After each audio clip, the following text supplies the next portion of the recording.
It takes a certain individual. And the service does that to people. It gets inside of them.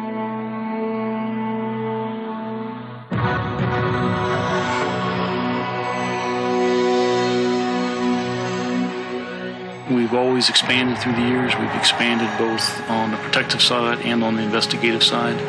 We need to continue to do that. We need to continue to look for strategic opportunities for the Secret Service, and at the same time, maintain the high level of excellence that's always been our trademark.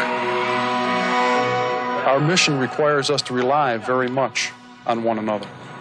And that reliance on one another, under pretty extraordinary circumstances sometimes, creates a bond that translates into the family that we refer to as the Secret Service family. You don't think, well, if I do this, it might cost my life. That's not what you think about. You think, I can successfully do this. That's what I'm trained to do, and it will work. Once you've come away from a mission and you think about it, and you think, wow, that really is something. There's a great amount of pride that comes with being an agent.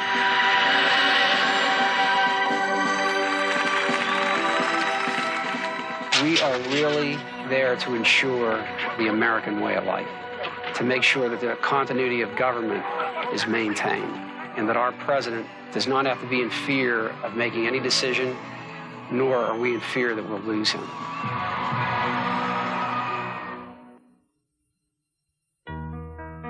The Secret Service was founded in 1865 as a branch of the Treasury Department.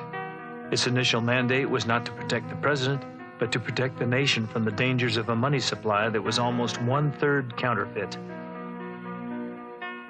The first operatives were small in number, but impressive in results. They had arrested thousands of counterfeiters by the end of the 1860s and restored the public's trust in the national currency. Over the next 36 years, 3 American presidents would be assassinated. Abraham Lincoln, James Garfield, and William McKinley.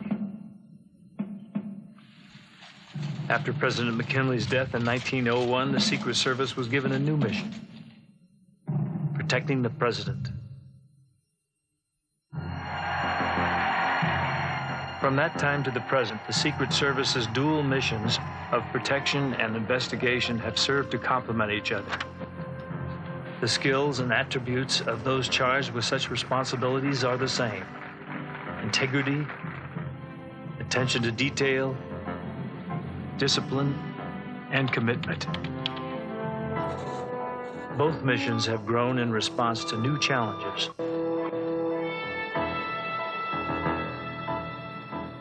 In the investigative arena, the Secret Service continues to exploit technology in combating financial crimes and currency counterfeiting.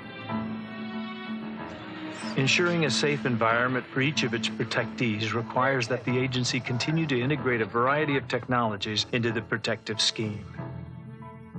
Failure to do so would place the mission in jeopardy. It's not just the president that the Secret Service protects.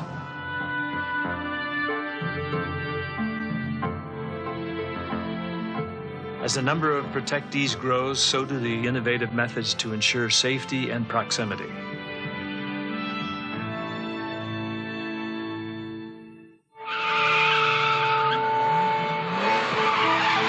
The skills used in accomplishing the goals are perishable. Personnel must train on a continuing basis so that each individual remains prepared to respond to the unexpected. The regimen combines classroom training with realistic practical exercises.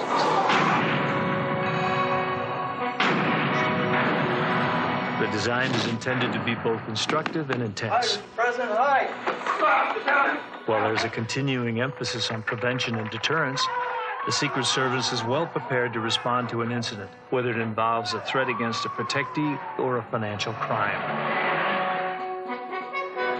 Both the investigative and protective missions require commitment on the part of the entire Secret Service family. Agents, officers, technicians, professional and support staff. The agency operates as one to protect our nation's leaders, visiting world leaders, and the integrity of the nation's financial systems. The tradition of excellence is built on a long history of commitment and selfless acts.